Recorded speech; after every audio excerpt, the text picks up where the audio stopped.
नमस्कार, मी सुवर्णा. या बुलेटिनमध्ये म्हणजे प्राईम टाईममध्ये आपल्या सगळ्यांचं स्वागत. आपण कोरोना संदर्भातलीच बातमी सुरुवातीला बघूया, कारण ओमायक्रॉन असेल किंवा डेल्टा कोरोना असेल त्याचे रुग्ण वाढलेले आहेत. राज्यात ओमायक्रॉन रुग्णांची संख्याही वाढलेली आहे. एकट्या मुंबईत तब्बल 190 नवे रुग्ण आढळलेले आहेत, तर ठाण्यामध्ये 4 ओमायक्रॉनचे रुग्ण आढळून आलेत. राज्यात आतापर्यंत 450 ओमायक्रॉन बाधित बघायला मिळत आहेत, तर 125 रुग्णांना आतापर्यंत डिस्चार्ज देण्यात आलेला आहे. आपण डेल्टा व्हेरियंट कोरोनाच्या रुग्णांची संख्या बघत नाही आहोत, आपण ओमायक्रॉन रुग्णांची संख्या बघतोय आणि राज्यात ओमायक्रॉन रुग्णांची संख्या ही 190 झालेली आहे.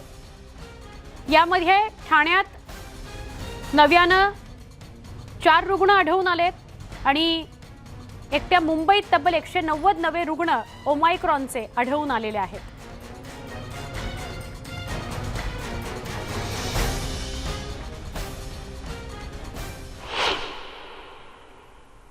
मुंबई पुण्यामध्ये ओमायक्रॉनचा समूह संसर्ग झालेला आहे. पुण्याच्या आयसर संस्थेने घेतलेल्या 38 नमुन्यांच्या चाचण्यांमधून मुंबई पुण्यात ओमायक्रॉनचा समूह संसर्ग झाल्याचं प्राथमिक निदान करण्यात आलंय. धक्कादायक बाब म्हणजे 38 रुग्णांची कोणतीही परदेश ट्रॅव्हल हिस्ट्री नव्हती. ओमायक्रॉनचा प्रसार वेगानं होत असला तरी रुग्णांना ऑक्सिजन किंवा व्हेंटिलेटरची गरज नसल्याचं निरीक्षण नोंदवण्यात आलंय. राज्य साथरोग सर्वेक्षण कक्षाचे प्रमुख डॉक्टर प्रदीप आवटे यांनी या संदर्भातली माहिती दिली.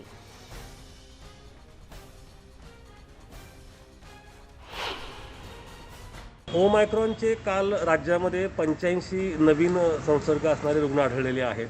याच्यामध्ये महत्त्वाची गोष्ट अशी आहे की आपण जे कम्युनिटी सर्व्हिलन्स सुरू केला होता मुंबई आणि पुण्यामध्ये, तर त्याच्यामधले 38 रुग्ण असे आहेत की जे आपण कम्युनिटीच्या सर्वेक्षणातून उचललेले होते त्यांचे नमुने, आणि त्यांच्यामध्ये प्राथमिकदृष्ट्या तरी आंतरराष्ट्रीय प्रवासाचा कोणता इतिहास नव्हता. नाही, आपण कदाचित अजून त्यात सखोल माहिती आपल्याला घ्यावी लागेल.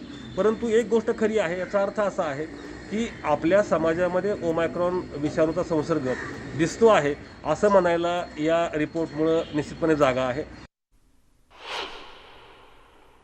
उच्च आणि तंत्र शिक्षण मंत्री उदय सामंत यांनी राज्यातील सगळ्या कुलगुरूंसोबत ऑनलाईन एक बैठक घेतली. 9:30 वाजता ही बैठक होणार आहे. या बैठकीत महाविद्यालयांसंदर्भात मोठा निर्णय होण्याची शक्यता वर्तवली जाते. उदय सामंत हे राज्यातल्या सगळ्या कुलगुरूंसोबत 9:30 वाजता बोलणार आहेत. ऑनलाईन बैठक आहे ही. या बैठकीत महाविद्यालयांसंदर्भात मोठा निर्णय होऊ शकतो अशी सूत्रांनी माहिती दिली आहे. राज्यात कोरोनाचे रुग्ण मोठ्या संख्येने वाढत आहेत, त्यामुळे या बैठकीकडे लक्ष लागलेलं आहे.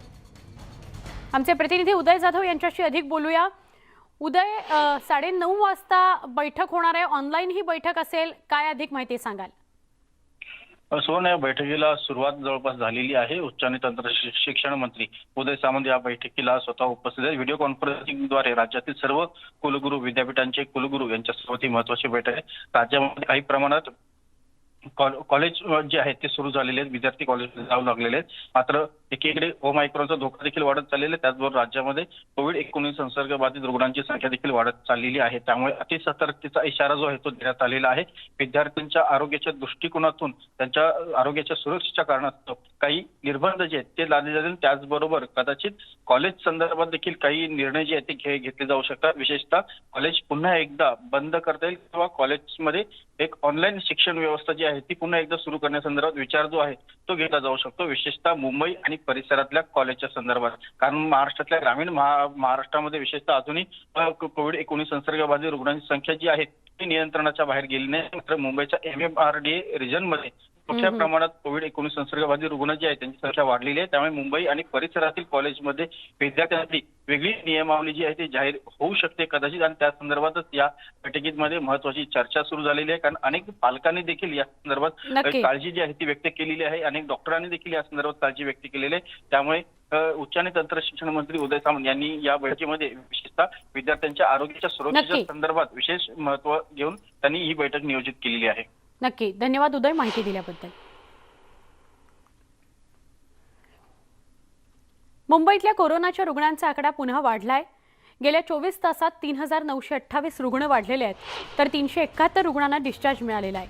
मुंबईतल्या सक्रिय रुग्णांची संख्या आत्ता या घडीला 11,360 आहे, तर रुग्ण दुपटीचा दर 505 दिवसांवर घसरलाय. कोविड म्हणजेच कोरोना वाढीचा दर हा आता 0.14% झाला आहे. राज्यात 5368 रुग्णांची नोंद झालेली आहे.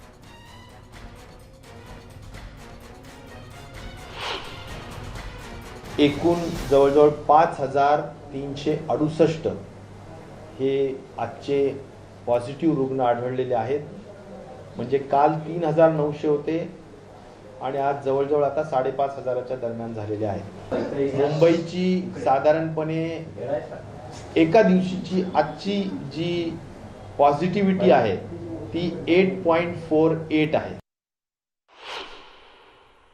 नवीन वर्षाचं स्वागत करत असताना गर्दी टाळावी आणि संक्रमण होण्याच्या अनुषंगाने कुठलंही कार्य किंवा कुठल्याही परिस्थितीचं खऱ्या अर्थाने जे काही आपण निर्बंध घातलेले ते पालन करण्याची आवश्यकता सर्वांनी त्या ठिकाणी करावी असं सुद्धा नम्रतापूर्वक आपल्या सर्वांना या ठिकाणी जरूर सांगेन. देशभरात 26 डिसेंबर नंतर दर दिवशी 10,000 नागरिकांना कोरोनाचा संसर्ग होत असल्याची माहिती केंद्रीय आरोग्य मंत्रालयाने दिली आहे. महाराष्ट्र आणि दिल्लीत कोरोनाचे रुग्ण वाढलेले आहेत. गेल्या 24 तासात देशात 13,000 रुग्ण वाढलेत. दिल्लीचा संक्रमण दर हा 1.29% इतका आहे. 22 जिल्ह्यांमध्ये कोरोनाचे जास्त रुग्ण आहेत. या पार्श्वभूमीवर केंद्र सरकारने देखील आता विशेष पावलं उचलायला सुरुवात केलेली आहे. या पार्श्वभूमीवर आता केंद्राकडून 8 राज्यांना विशेष निर्देश देण्यात आलेत. केंद्राने 8 राज्यांना तयारी बळकट करण्यास आणि लसीकरणाची व्याप्ती वाढवण्यास सांगितलेलं आहे.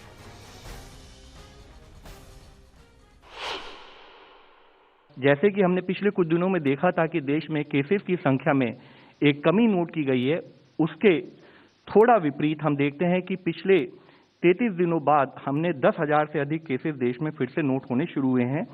26 नवंबर ऑनवर्ड्स, दिसंबर ऑनवर्ड्स हमने केसेस में 10,000 से अधिक केसेस की संख्या नोट की है. इस कारण से हम सबको यही रिक्वेस्ट करना चाहेंगे कि जिस तरह से शार्प इंक्रीज पिछले 3-4 दिनों में नोट किया गया है, उसके तहत एक विजिलेंस की बहुत जरूरत है ताकि हम ओवरऑल अपने देश में इन्फेक्शन के स्प्रेड को रोक सकें. केरला में करीब 25.66% केसेस हैं और महाराष्ट्र में 21.3% केसेस एक्टिव केसेस हैं. यानी कि यह वो 2 स्टेट हैं जहां पर 10,000 से अधिक संख्या में एक्टिव केसेस हैं. 3 स्टेट ऐसी हैं जहां पर कि 5,000 से 10,000 के बीच में एक्टिव केसेस हैं और 31 स्टेट अभी भी देश में ऐसी है जहां पर कि 5,000 से कम संख्या में एक्टिव केसेस नोट किए जा रहे हैं. अगर आप देखें कि महाराष्ट्र में 9 दिसंबर के हफ्ते में ओवरऑल देश की वहां की स्टेट की केस पॉजिटिविटी 0.76% थी, तो हमने देखा है कि वह एक महीने में बढ़कर 2.59% के करीब हो गई है. यानी कि 3.4 times increase in case positivity Maharashtra में नोट की गई है. एक स्थाई पर जहां केस पॉजिटिविटी में वृद्धि हुई है, उसी के साथ ही हमने देखा है कि वहां ओवरऑल जो केस रिपोर्ट हो रहे हैं उसमें भी काफी वृद्धि नोट की गई है. जैसे कि 9 दिसंबर वाले हफ्ते में जब वहां पर 4,463 के करीब वीकली केसेस आ रहे थे, वह ऑलमोस्ट करीब 3 गुना बढ़कर अब 13,220 के करीब केसेस पिछले एक हफ्ते में नोट किए गए हैं. जगभरात पुन्हा एकदा कोरोनाच्या रुग्णांची संख्या मोठ्या प्रमाणात वाढतीये. अमेरिकेत गेल्या 24 तासात कोरोनाचे तब्बल 4,65,670 नवीन रुग्ण नोंदवले गेलेले आहेत. त्या खालोखाल फ्रान्समध्ये 2,08,000 कोरोनाचे रुग्ण आढळून आलेले आहेत. तर ब्रिटनमध्ये 1,83,000 कोरोनाच्या नव्या रुग्णांची नोंद झाली आहे. स्पेनमध्ये गेल्या 24 तासात कोरोनाचे 1 लाखांहून अधिक, तर इटलीमध्ये 98,000हून अधिक रुग्णांची नोंद झालेली आहे.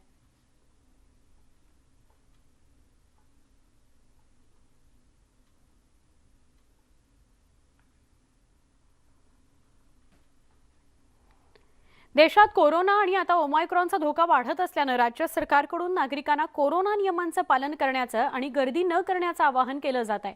पण दुसरीकडे नेते मंडळींना राज्य सरकारचे हे नियम लागू होत नाहीत का असा सवाल उपस्थित होतोय. कारण काय ते या 4 दृश्यांमधनं तुम्हाला कळेल. सर्वसामान्यांच्या कार्यक्रमांवर निर्बंध असतात, पण नेते मंडळींच्या सार्वजनिक कार्यक्रमासाठी नियम का नाहीत? अहमदनगरमध्ये भाजपचे माजी आमदार शिवाजी कर्डिलेंच्या मुलाचा विवाह सोहळा पार पडला. यावेळी मोठीच गर्दी बघायला मिळाली. तर बीडमध्ये भाजपचे माजी आमदार बाजीराव जगताप यांच्या मुलाच्या लग्नाला कोरोना नियम पायदळी तुडवल्याचं बघायला मिळालं. औरंगाबादमध्ये भाजप आमदार नारायण कुचे यांच्या पुतणीच्या लग्नात गर्दी उसळली होती. पनवेलमध्ये तर उपमहापौरांच्या वाढदिवसाला कोरोना नियम धाब्यावर बसवल्याचं चित्र बघायला मिळालं. उपमहापौरांच्या वाढदिवसालाच गर्दी झालेली होती.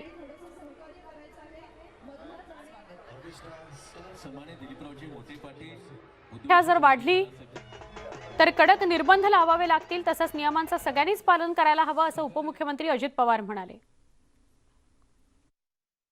राजकीय नेतेच गर्दी करतात असं नाही. तुमच्या घरात कुठलं लग्न असले, तुमचे आमचे बरेच वर्षाचे संबंध असले तर बाबा एकदा तरी येऊन जावा. ते सांगताना आम्हाला सांगतात की आम्ही सगळं नियमाचं पालन केले, आम्ही अजिबात तिथं गर्दी केली नाहीये, आम्ही जो काही तुम्ही नियमावली ठरवून दिली तसं, आणि तिथं गेल्यानंतर चित्र वेगळंच असतं.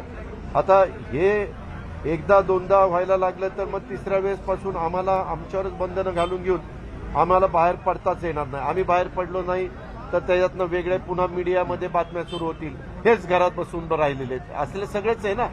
त्याच्यामुळं भीती पण लोकांच्या मनामध्ये राहता कामा नये. पण कोरोनाच्या बाबतीमध्ये असणारे जे काही नियम आहेत त्याचंही सगळ्यांनी पालन केलं पाहिजे. याबद्दलची भूमिका सरकार म्हणून, लोकप्रतिनिधी म्हणून आम्ही सगळीकडे सांगितली पाहिजे आणि आम्ही स्वतः पण त्याचं पालन केलं पाहिजे. आता राजकीय नेत्यांनाही कोरोनाची लागण व्हायला सुरुवात झालेली आहे. राजकीय कार्यक्रमांमधील गर्दी आता नेत्यांनाही अडचणीत आणतीये की काय असा प्रश्न पडतो. कारण काही दिवसांपूर्वी अधिवेशनादरम्यान शिक्षण मंत्री वर्षा गायकवाडांना कोरोनाची लागण झाली होती. त्यानंतर खासदार सुप्रिया सुळेंना आणि त्यांचे पती सदानंद सुळेंना कोरोनाची लागण झाल्याची माहिती सुप्रिया सुळेंनीच ट्विटरवरून दिली. तर काल राज्याचे ऊर्जा राज्यमंत्री प्राजक्त तनपुरे यांनाही कोरोनाची लागण झाली आहे. आता भाजपचे नेते राधाकृष्ण विखे पाटील यांनाही कोरोनाची लागण झाली आहे. काही दिवसांपूर्वीच राधाकृष्ण विखे पाटील कर्डिल यांच्या मुलाच्या लग्नाला आणि हर्षवर्धन पाटलांच्या मुलीच्या लग्नाला उपस्थित होते.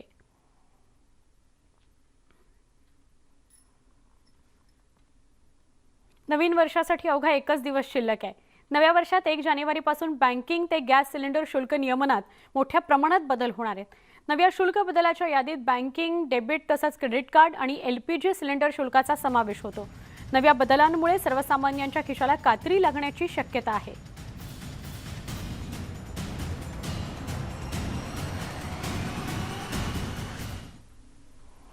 शिवसेनेचे आमदार आणि इतर नेत्यांना सिंधुदुर्ग जिल्ह्यात पोलिसांनी प्रतिबंधात्मक कारवाईच्या नोटिसा पाठवलेल्या आहेत. सिंधुदुर्ग जिल्हा बँक निवडणुकीसाठी आज मतदान झालं, उद्या मतमोजणी आहे. त्यामुळे जिल्ह्यात कोणत्याही प्रकारे कायदा सुव्यवस्था बिघडू नये याकरता नोटीस पाठवण्यात आलेली आहे. कुणालाही विजयी मिरवणूक काढता येणार नाही, तसंच 5 पेक्षा अधिक लोकांना एकत्र जमता येणार नाही, येता येणार नाही. दरम्यान केंद्रीय मंत्री नारायण राणे गोव्याहून मुंबईकडे रवाना झालेले आहेत अशी माहिती मिळते.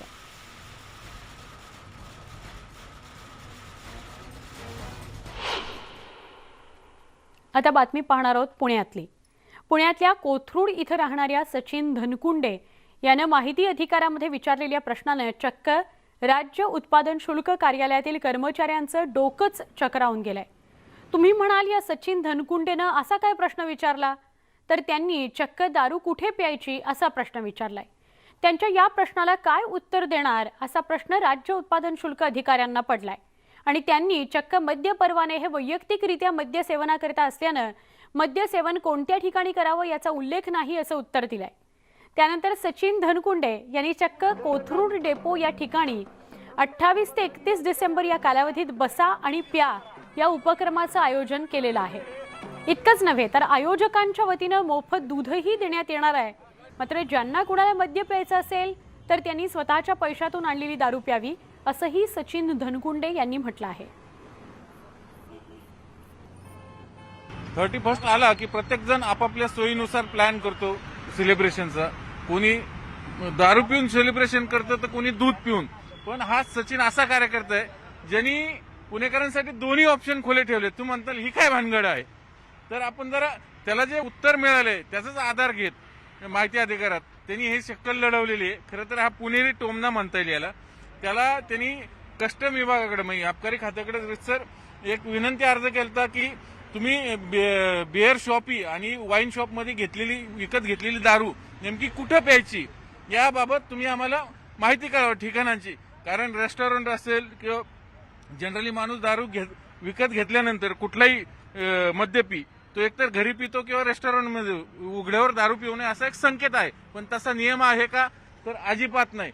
बघा त्याला उत्तरच तसं मिळालेलं आहे. मद्यसेवन परवाने हे वैयक्तिकरित्या मद्यसेवनाकरता असल्याने मद्यसेवन कोणत्या ठिकाणी किंवा कोणत्या स्थानी करावे याबाबत नियमामध्ये कोणताही उल्लेख नाही.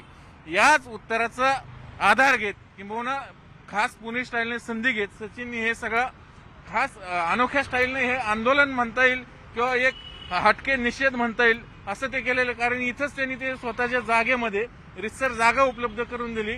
या बसा दूध की दारू तुमचं तुम्ही ठरवा, दोन्ही ऑप्शन आहेत. ही जागा त्याची स्वतःची आहे. सचिन काय नेमकं काय बनगड आहे, तुला काय सांगायचं नेमकं? महाराष्ट्रातल्या प्रत्येक गावातला शहरातला हा समस्या आहे उघड्यावरती दारू पिणाऱ्यांची. त्याच्यामुळे आमच्याही भागात असा प्रश्न होता आणि आम्ही तसा प्रश्न विचारला इथल्या स्थानिक प्रशासनाला, पण उत्तर काय आलं नाही. म्हणून मग मी म्हटलं हा प्रश्न तडीस नेण्यासाठी माहितीच्या अधिकारातच विचारू. माहितीच्या अधिकारात हे प्रश्न विचारला की वाईन शॉप आणि बिअर शॉपीमधनं जर दारू एखाद्या नागरिकाने घेतली तर ती कायदेशीरदृष्ट्या कुठल्या ठिकाणी प्यायची असते. उत्तर असं आलं की मद्य सेवन करण्याचा असं कुठल्याही नियमावली कुठं प्यायची त्याच्याबद्दल नियमावली नाही. दारोडे रस्त्यावर कुठे म्हणून तर पितात आणि म्हणून तर मोजुरी चालती. तुम्ही कधी असं ऐकलं का की 2 दिवस एखाद्याला दारू उघड्यावर पितो म्हणून जेलला टाकलंय?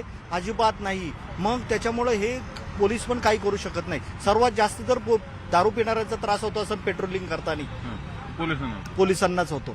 एक प्रकारे हा थोडक्यात निषेधाचा तुम्ही एक हटके मार्ग निवडला केलंच पाहिजे. त्याच्याशिवाय जनजागृती होतच नाही. हा जनजागृतीचा आमचा उद्देश आहे. दूध की दारू ते तुम्ही ठरवा. आम्ही दूध पिणाऱ्यांसाठी मोफत या ठिकाणी दूध देतो आणि दारू पिणाऱ्यांसाठी उघड्यावरच देतो तिथे पित आहे आणि नागरिकांना त्रास देत आहे. त्याच्याऐवजी पिणाऱ्यांसाठी त्यांनी त्याची घेऊन घेऊन या दारू फुकट नाही, फुकट नाही आणि ह्याचा चार्जेस पण बसल्याचे आम्ही काही घेणार नाही. ह्या यांनी जे जाहीरपणे स्टॉल टाकलं इथं सचिनने त्याच्यावर पोलिसांनाही कारवाई करता येत नाही कुठल्या कायद्याने. हे खरं तर कायद्याच्या लूप होल मधला एक ढळढळीत सत्य आहे. म्हणून याच्यावर आता तरी प्रशासनाने याच्यावर नेमका कसा उपाय काढायचा, कारण हे जाहीरपणे सचिनने एका अर्थाने लक्तर काढलेली आहेत आपल्या व्यवस्थेची, आपल्या कायद्यातील ह्या त्रुटींची. याचा कुठेतरी आता शासनाने प्रशासनाने विचार करावा गांभीर्याने. नाही तर पुन्हा 31 आले की दूध प्या की दारू प्या ह्या वादात हे असे प्रश्न निर्माण होणार आणि लोक अशा पद्धतीने खास पुणेरी टुमणे मारत राहणार. व्हिडिओ जर्नलिस्ट गणेश कदमसह चंद्रकांत कुंदे, न्यूज 18 लोकमत, पुणे. तर वाईन शॉपमधून खरेदी केलेली दारू नेमकी कुठे बसून प्यायची याबाबत कोणताही नियम नसला तरी अबकारी विभागानं 31च्या निमित्तानं सालाबादाप्रमाणे यावर्षी सुद्धा मद्यप्रेमींकरता 1 दिवसाचं लायसन्स अगदी स्वस्तात उपलब्ध करून दिलेलं आहे. प्रथमतः मद्य परवाना जो असतो मद्य पिण्यासाठीचा जो परवाना किंवा बाळगण्यासाठी तर तो लाईफ लॉंग असतो, वार्षिक असतो आणि वन डे असतो. तर ज्यावेळी आपण 9 वर्षाचे काही कार्यक्रम असतील किंवा त्या असतील तर त्या अनुषंगाने मी किंवा रेग्युलरसाठी सुद्धा वन डे परवाना आपण देत असतो. ते जे अनुज्ञप्तीधारक आहेत त्यांच्यामार्फतच तो दिला जातो. किती रुपयाचं किती? जो एका दिवसासाठी असतो तो देशी मद्यासाठी तो असतो तो 2 रुपयाचा असतो आणि इंडियन मेड फॉरेन लिकरसाठी जो असतो तो 5 रुपयासाठी असतो. नववर्षाच्या स्वागताकरता पुणे शहर आणि परिसरात बेकायदा मद्यविक्री किंवा भेसळयुक्त मद्यविक्री होऊ नये यासाठी राज्य उत्पादन शुल्क विभागानं 3 पथकं आणि 2 भरारी पथकं नेमली आहेत. या पथकांकडून संशयित ठिकाणी छापे टाकले जाणार आहेत. गेल्या वर्षीच्या तुलनेत यंदाच्या हिवाळ्यात पडलेल्या थंडीनं नोव्हेंबर महिन्यात पुणे जिल्ह्यात दारूच्या विक्रीत मोठी वाढ झाली आहे. देशी दारूची विक्री 3.7% तर विदेशी दारूची विक्री 4.2% वाढली आहे. बिअरच्या विक्रीत थेट 16.6% वाढ झाली आहे. वाईनच्या विक्रीतही 11.4% वाढ झाली आहे. उत्पादन शुल्क विभागाकडे या नोंदी करण्यात आलेल्या आहेत. हिवाळ्यात मद्यपानाचं प्रमाण नेहमीच्या तुलनेत वाढल्याचं पाहायला मिळतं.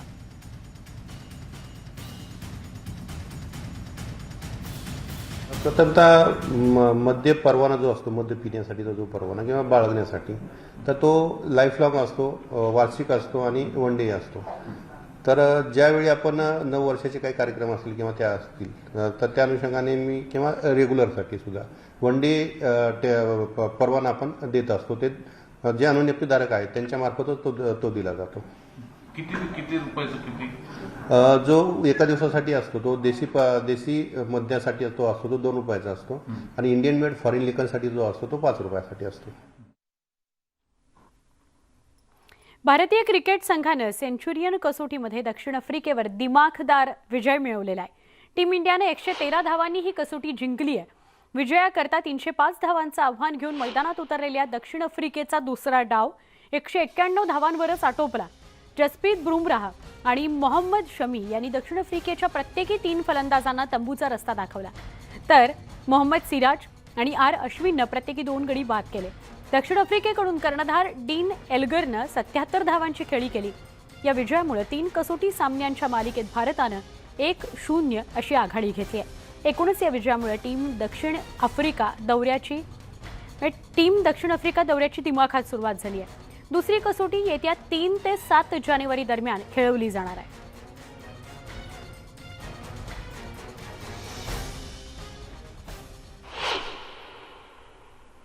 लोकमत मीडिया ग्रुपनं भारतीय शास्त्रीय संगीत क्षेत्रातील नव्या कलागुणांना ओळखण्याकरता आणि त्यांचा सन्मान करण्याकरता सूर ज्योत्स्ना राष्ट्रीय संगीत पुरस्कारांच्या 8व्या आवृत्तीचं आयोजन केलं होतं.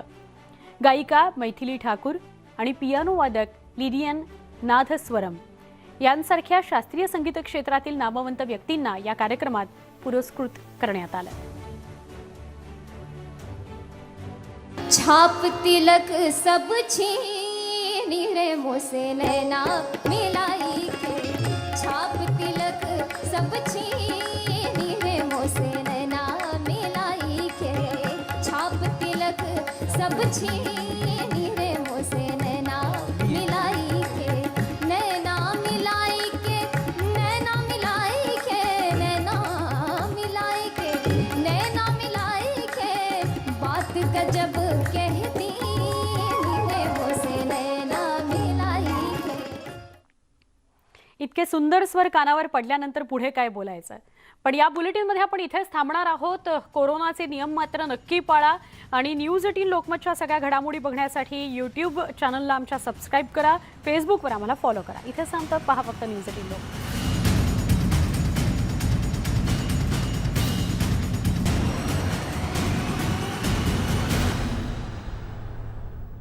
झाली आहे.